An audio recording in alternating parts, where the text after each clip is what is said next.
I'm John Twelpont. For those of you unfamiliar with the Fourth Realm trilogy, the novels are The Traveler, which is the first novel. The second one was The Dark River, and the third novel that's due to come out Tuesday is the Golden City. The novels together are part of the Fourth Realm trilogy, and they weave together the story of the Travelers, the Brethren, and the Harlequins. The Travelers are a group of spiritually aware people who have the ability to project their energy out of their bodies and travel into other dimensions. They go to the six known realms of sort of alternate realities. There have been many travelers throughout history. Many great prophets and philosophers throughout history are suspected to have been travelers and achieved a greater sense of awareness and spirituality through their travels. Over the centuries, kings, religious leaders, governments, and police states have persecuted travelers and sought to eradicate them because they are viewed as rabble-rousers who have been going against the establishment and the status quo in different societies.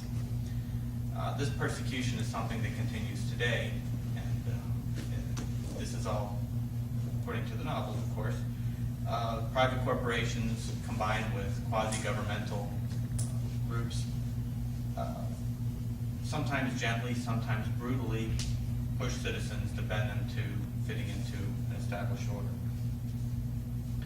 Okay, so that's the Brethren is a cabal of quasi-governmental entities who have allied themselves against any form of dissent, and in particular seek to eradicate the travelers, who have proven troublesome over the years.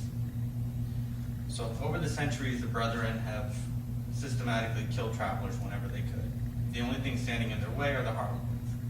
Harlequins have one purpose in life, which is to protect travelers. Harlequins are trained from birth in many different fighting styles. Using modern weapons and some archaic weapons, their favorite is a longsword. Harlequins are not born, unlike travelers. Travelers can be, it's hereditary. Harlequins are made. There are Harlequins that are born into families, Harlequin families, that become Harlequins through their own family ties, and there are other Harlequins that become Harlequins because of the path that they choose. Provided they follow the Harlequin code and are trained within the group, they are Harlequins. So in the first novel, we're introduced to Hollis Wilson. Hollis Wilson is a martial arts instructor who, unknown to him, is on a path to becoming a Harlequin. And in the first book, in the Traveler novel, the following lesson was given by Hollis to his students. So I'm going to read directly from the Traveler.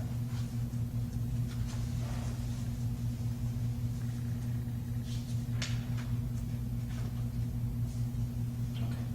Most of the people that you know think they're being deliberate when they're just on automatic. They're like a bunch of robots.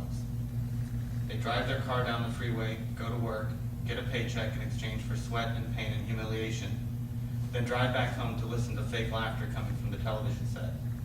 They're already dead or dying, but they don't know it. Then there's another group of people, the party boys and party girls. They smoke some weed, drink some malt liquor, try to hook up for a little quick sex.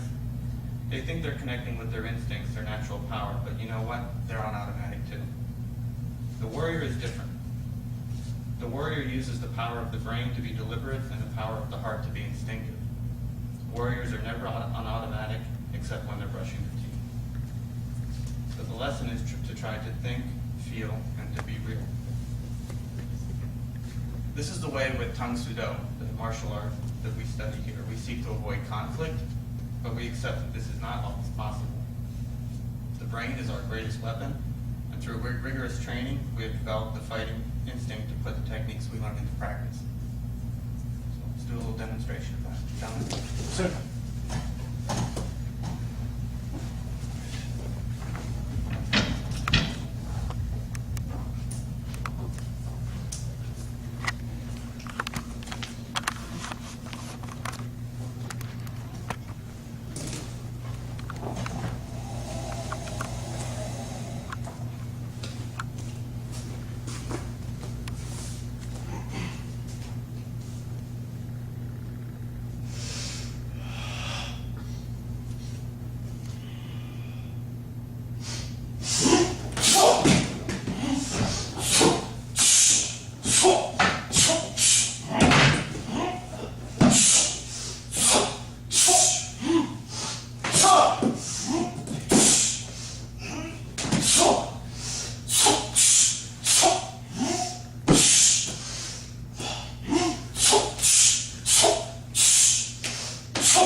So the lesson is that a warrior is never on automatic, except when he's brushing his teeth.